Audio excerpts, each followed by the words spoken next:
Hello and welcome to another edition of What's My Story. I'm Napoleon Bell. I'm the host of the program and glad to see you back here to learn a little bit about someone else's story.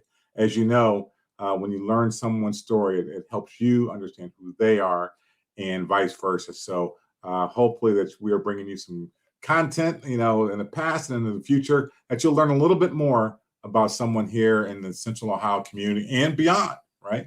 So it is my pleasure, though, at this time to bring on the screen Don Heideman. And Don Heideman is she's a founder and coach of Be the One. You know what? And also she is a teacher too, so she does many things. So I'd like to bring Don on the screen. Welcome, Don. Hi, how are you? I'm doing fantastic. It's great to see you, and I'm excited to hear your story. Now, I know we've talked a little bit about bits and parts, but also hearing from the community about the wonderful things that you're doing, right?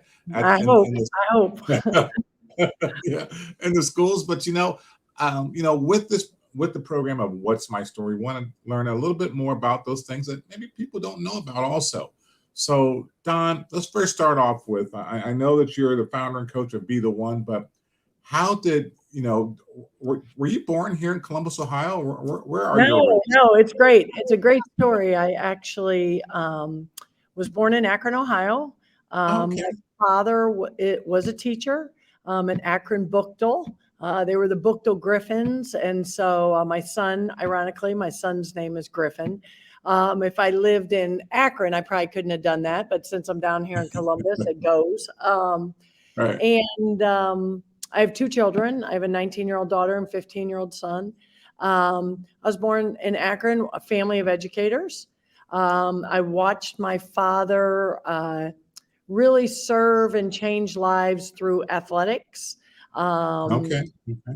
As a kid, he coached and taught at a school that I can just remember. I knew I was going to be a teacher from the age of like 5 or 6. You're kidding. He had this ring of keys.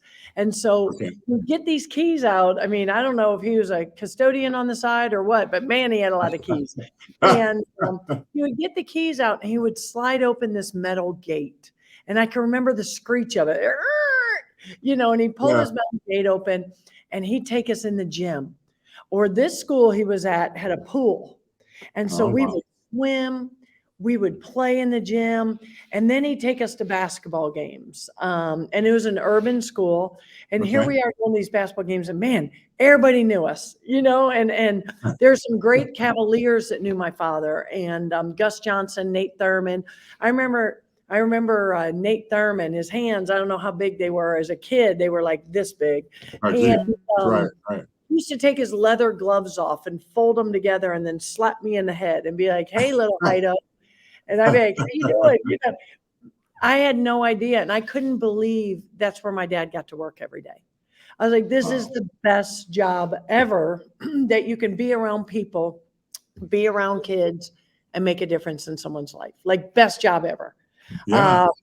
So I graduated from up in Akron. I was a basketball player. I was a good one. Played volleyball, softball, won 7 state championships in high school.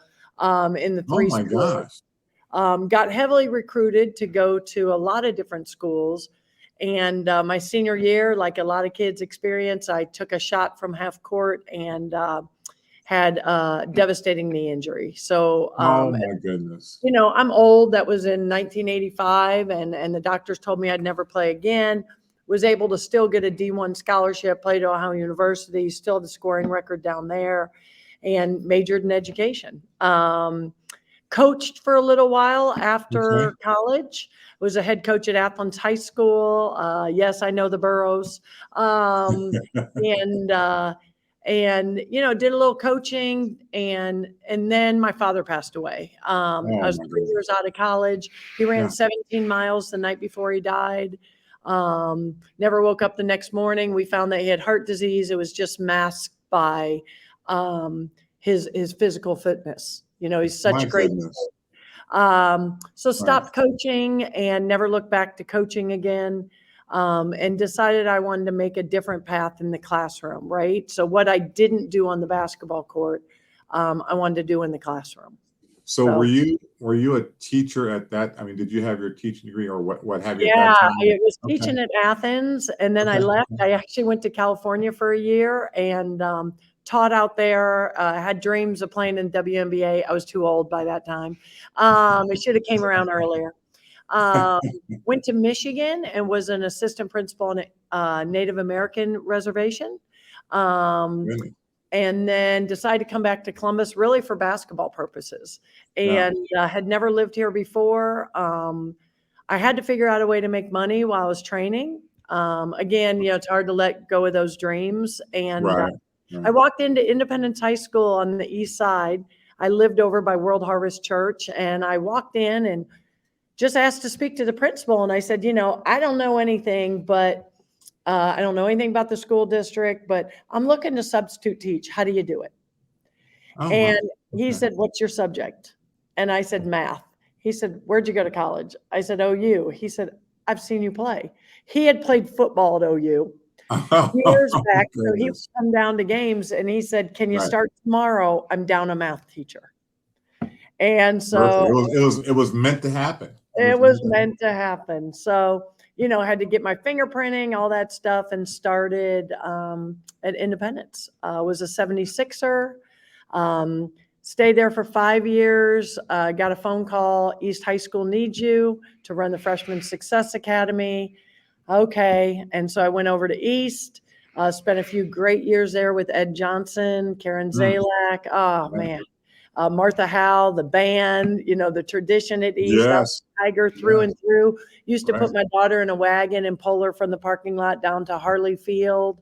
It was awesome. Some changes and ended up going over to Walnut Ridge. 15 years there. Pandemic came. Dwayne Bland was the principal at Linden. Ironically, he coached with my father in Akron. And finally, after years, talked me into making the switch. Um, and, everybody kind of says, oh, they're our rivals. How can you do that? Right. In Right. my eyes, kids need help all over the city. And so Yes. I don't care what your mascot is. I feel like it's my duty to do what I can to help serve kids in the city. Right. Right. No, that's an amazing story, and just you Hmm. know when you think about all the places that first of all that you've been and taught, and throughout your uh, basketball and all the sports that you played in that careers, you've had a very diverse background. I mean, as far as all the people you've met and been around, but it seems as though everything has just lined up, right? When you think about it, and well, that's great. And so you had, well, let me ask you this before we go into Perfect. one piece. Is that where um, where do you think that you made with working with the kids coaching wise?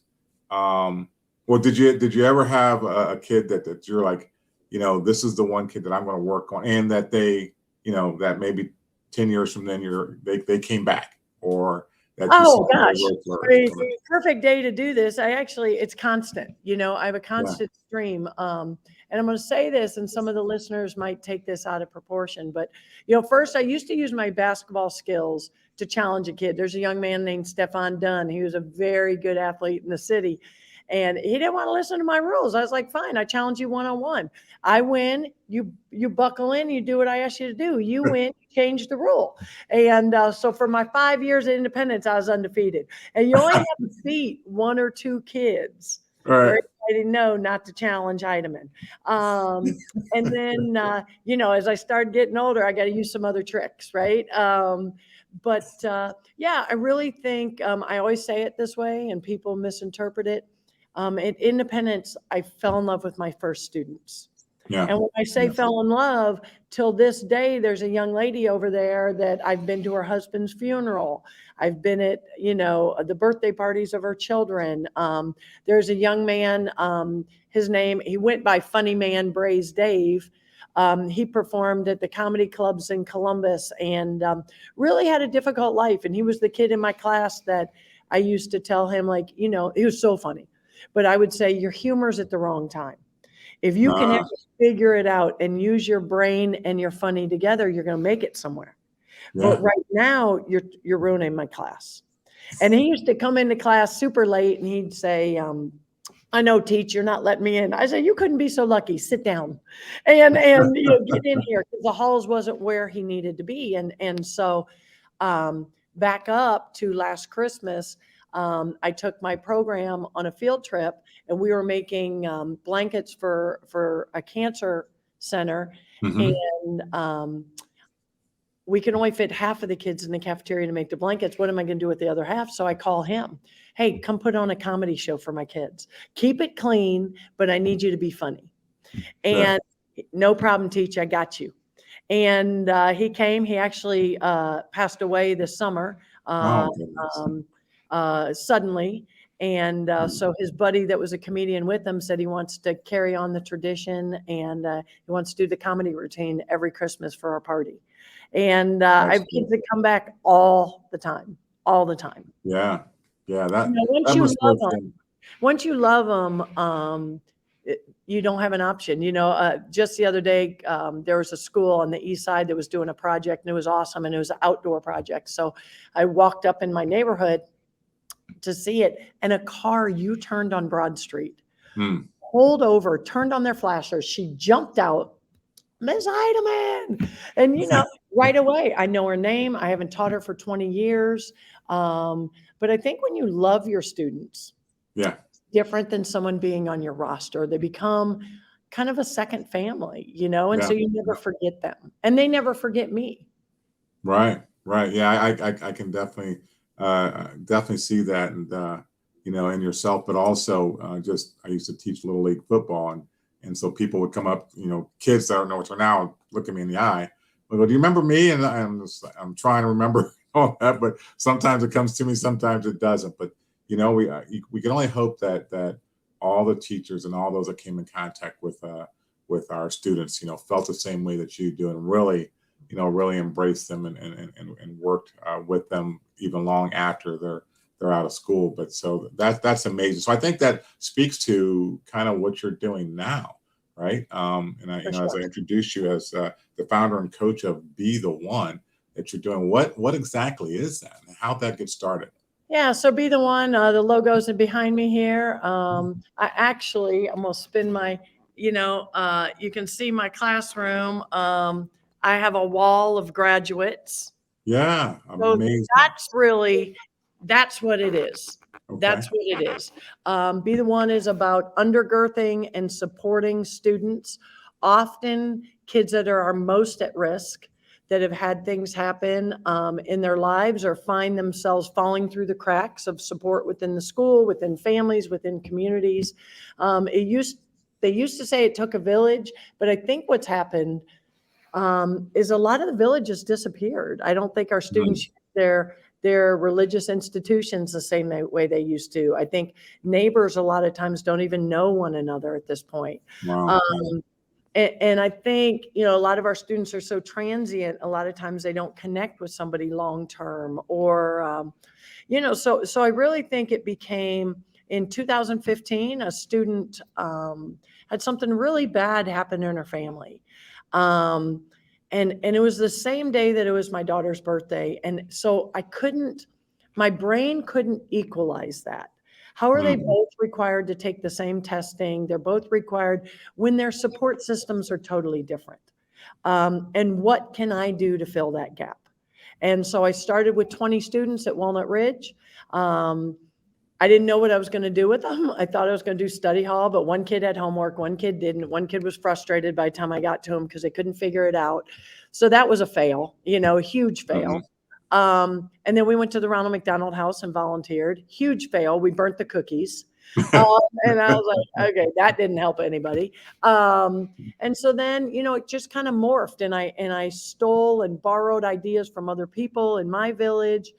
And it kind of came back to one speaker a week, community partners, bringing in urban scouts and Think, Make, Live youth, and Nationwide Children's Hospital, Communities for New Direction, Columbus Public Health, bringing people in and letting them meet with these students, right? And so, and also serving the community. Like our first community service project, a kid asked me if I had ever been homeless. And I said, no, I'm sorry, I haven't. And he said, my feet were really cold when I didn't have a place to live. Mm. He said, Wow. could we make blessing bags for homeless people? Okay, let's do it. And so you start to research really what people need, and they need gloves and maybe deodorant and socks, and so it's all self-funded. And we did it. And what I saw is the kids stood a little taller the next day Yes. when other Yes. people what they did. And we've had people, Valencia Wicker from 10 TV was getting initiated into the Links Incorporated that works Yes. in human trafficking prevention. And Valencia got a hold of me and said, you guys want to do a project? Yes. What is it? And she said, I need to make up like 200 bags for human trafficking prevention. Can I have the material shipped to you? And will your kids do it and also write a kindness note for each bag? Yes, we will. Oh, And yeah. here we have, I hope your audience is okay with this. Here you have young man packaging like sanitary napkins and I'm taking pictures of them and they started coming to school more often. We started finding resources. I don't know everything, but I can be a connector. I'm a heck of a connector.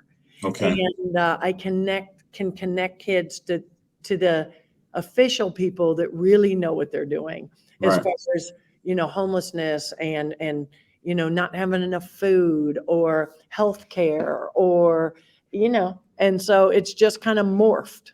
Yeah. Yeah. Now you you know, talked about, and you made the statement that, after doing this type of work and working, to put together the packages and getting those out, that the young people stood a little taller because they're engaged and they're making a difference. Has that equated to, when we think about in school, it's equated to the results in school about their work that they're doing there? Absolutely. You feel better about who you are. You show up, school can be a safe place. And we do a lot of academics, don't get me wrong. Mhm.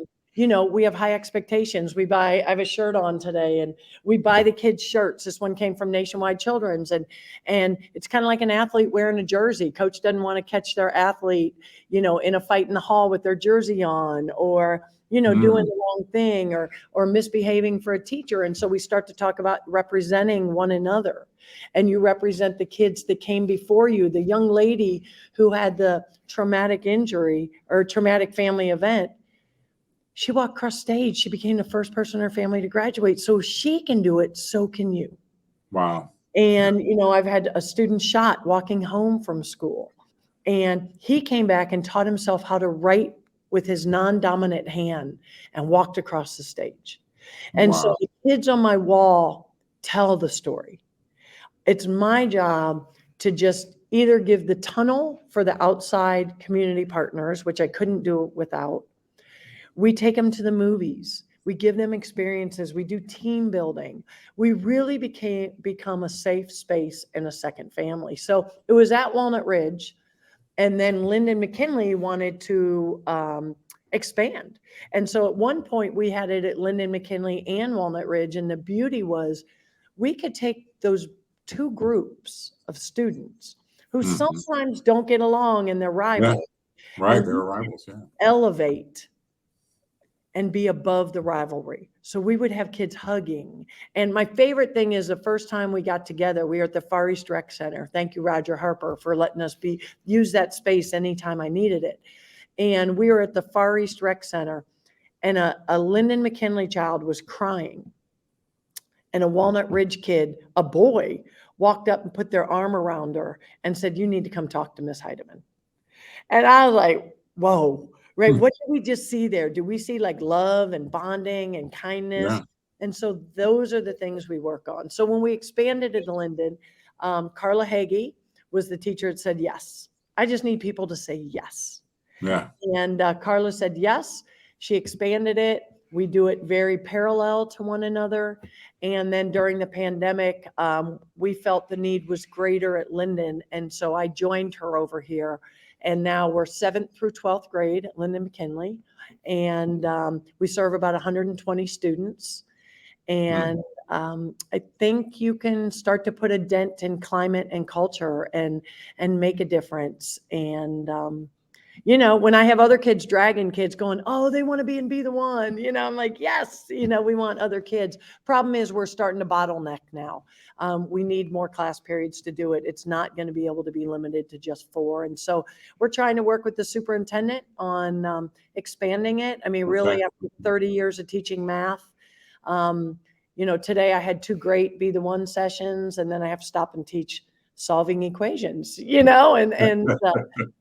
sometimes, sometimes I feel like if we can cut through their traumas and we can get them support and really connect students with different people. I mean, it doesn't have to be nonprofits or community partners. It can also be, we had a student come in, and she was my speaker last week. She knows what Be the One is because she graduated from Be the One. And she told her story. And so, I had a kid say, I felt her when she said she has a broken family and she doesn't like loving people that she's not related to. Like, I felt her on that, and so we can connect those two, and they can have more conversation around loving someone that's not your blood, That's amazing. So let me ask you, so let's do this because I know we got a few pictures, and so I'd like to go through some of those before we run out of time. And so let's look at that and kind of explain to me kind of what's in the pictures. So the first one is this. What was going on here? That's a middle school class. That's my classroom. That was actually this past Wednesday. The female in the front in the orange works for Nike. She's a graduate of East High School. She's traveled to China. She played basketball at Louisiana. And she volunteered her time to come in and talk to all 4 groups and just kind of be a mentor, tell her story. And you can see everybody liked her. And so she'll be back. She'll be back for more field trips. She also will be back to help us with our mock interviews because she is the hiring person at the Nike outlet in Sunbury. And so she'll really talk to them about skills they need to acquire jobs. When they interview, we want them to get hired. Oh, very good. Very good. So let me ask you, so you talk about Be the One, but how did that come about? How did the name, how did you choose? I stole it. I stole the name Be the One. My son was going to a karate studio, and Kelly Muir was running the karate studio, and she started something called Be the One, and she wanted kids in her karate studio to do one act of kindness that they didn't have to do. And if they took a picture of it and showed her that the next class, she would give them a little rubber bracelet. And I was like, oh my God, that's a great name. Can I use it? And she's like, I don't care, go with it. And so we started talking about it. And so for us, it became Be the One in your family to graduate, be the one to get up on the bus and give your seat to someone, be the one to stop violence, it only takes one. It only takes one. And so she since has dropped that idea at her studio, and she said, oh man, you're blowing me out of the water. Take it. So we trademarked it. And so that's now our baby. This to change lives was our motto 2 years ago during the pandemic. We actually made yard signs and we drove them around during the pandemic. We could put our eyes on kids that we had only met through the screen. We gave everybody a Christmas gift, a gift card for our food, a grocery store in town, and gave them a yard sign that said this, so people knew that the child living there was trying to make changes positively. Yeah, I love that. And you have T-shirts, Be the One, right? Oh, tons. T-shirts, hoodies, jackets, whatever we can put on them. So do you have an extra T-shirt like we got one coming your way, buddy? Hoodie, T-shirt, whatever you want. I love that. I love that. Okay. So moving on. So this is another class? Yeah, it was another day. That day they actually got those shirts, and those shirts say Be the One to Stay Safe. They got those right before they were released for summer vacation. And we really had a lot of communication and discussion about making healthy choices for themselves, for their communities, for their families during summer break when we weren't in touch with them every single day. And it was also a day that we honored seniors. And so people that were graduating were up in front. They got some gifts. They got a lot of applause. And so, yeah, that's another class. Excellent. Excellent. Oh, who's this special? And that's the T-shirt to stay safe. That is the young lady that had the life-changing experience in Okay. April 22nd, 2015. That was this past year. She still comes back. She comes every year. She's kind of like the big sister of the family. She explains Yeah. to the kids what happened to her, and that if she can get through that, that anyone can. She never thought about retaliation, and knew that her way to retaliate was to graduate and make something of herself. Yeah. And Nationwide Children's Hospital bought us those jackets. When the kids made some goals, any kid that made a goal. And I just felt like Nikea earned her jacket a long time ago, Right. by being the first person in her family to graduate. And her younger sister then followed suit and joined her and earned a cap and gown. Right. Love it. Love it. Another group Another there. class, yeah, that's City Year in the front in the red jacket. Yeah. That's Miss Hagee right next to her. The young lady that was a speaker that time is in the peach shirt in the middle. She is a graduate. I'm proud of her. She had type 2 diabetes as a 15-year-old, and she's taking control of her life. She's lost 150 pounds. Oh, She wow. also became the first person in her family to ever graduate. My goodness. Yeah. Well, you're definitely making a difference. And who's this? Love for Linden, break the system. Yes, so we did a project. We'll be releasing on social media soon a video. We did a project called 6-Word Memoirs, and 6-Word Memoirs is in 6 words. Can you tell your story? And our project is, what is our story about Be the One? And we filmed it through Nationwide Children's. This young lady, that was what she came up with. There's no right or wrong answer. But that's how she feels. She has love for Linden, and she's ready to break the system that maybe holds her back, or Yeah. that other people perceive as being held back. Yeah. Wow. This is amazing. Amazing. Yeah. This is one of the questions I have for the speaker. Yeah, so this was during a speaker day. The speaker this day were 2 graduates that graduated last year. One lost their parent to fentanyl overdose in the middle of the school year. The other one's parent died when they were in middle school. They came back as speakers, and this was a student in class. He's a junior this year, and they take notes during the speakers. And one of his questions was, do you have a question? And you can see, he says, all love. I'm very proud of my Be the One brother and sister. To me, that just hits my heart. He calls them siblings, no relation. I love them both from the bottom to the top of my heart. It makes me glad to see they are doing well. They're pulling each other along, and obviously he looks up to them, and who knows what kind of motivation that gives him to continue on. Yeah, exactly. Yeah. Let's see. And you'll like this one. You'll like this one. That's my partner teacher here, Carla Hagee. That's a young man that graduated last year. We won the Service Above Self Fair. Not him, but another young man in 8th grade last year came up with the idea that his project, Nationwide Children's, sponsored us with projects of quality improvement. Find a hot topic or a community issue, and let's come up with a resolution. A young man came up with the resolution that he thought there was a lot of crime and a lot of stereotyping by police, and that people don't know what to do during police encounters. This young man worked with a Columbus police officer on what the steps are that you do when you get pulled over, or the steps when you're on foot. We shot a video, we uploaded a QR code, we put the steps on a wallet-sized card, and as soon as they're done being produced, he wants to start having assemblies around the city. Ironically, according to police, the first step is not to put your hands on the dashboard. They said the first step is to roll down the windows. Roll down all windows to ease the comfort of the officer as they approach the car, so they know the exact situation. Our young man thinks he might save someone's life. That was at the presentation. Oh, that's great. That's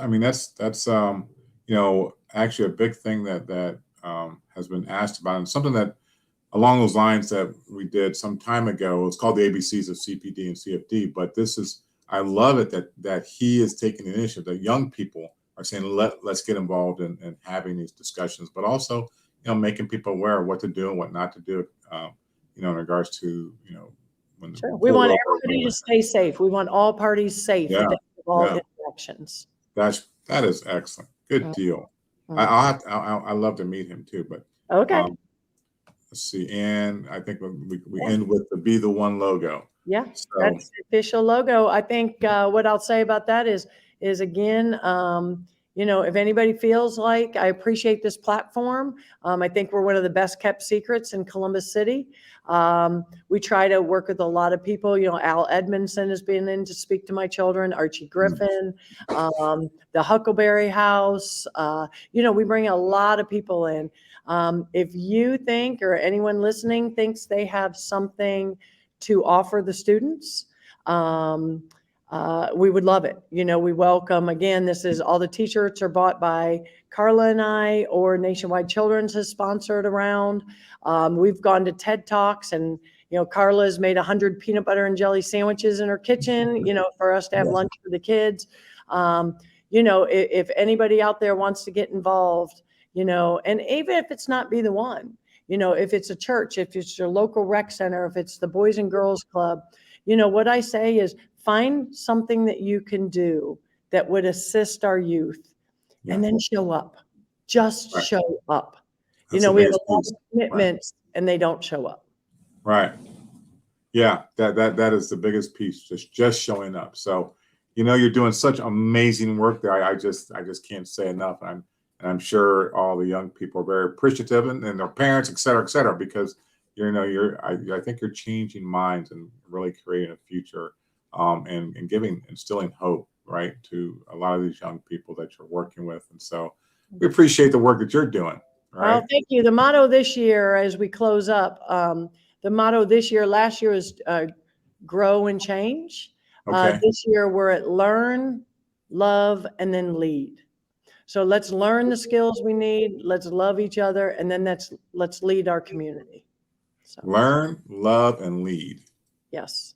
Love it. Love it. Well, again, thank you so much, Don, for being a part of the program. I'm love your story. I'm looking forward to hearing so many more stories. And actually, I'm sure some of your young people, I would love to be able to interview them on their story and the impact that Be the Yeah. One has made on them.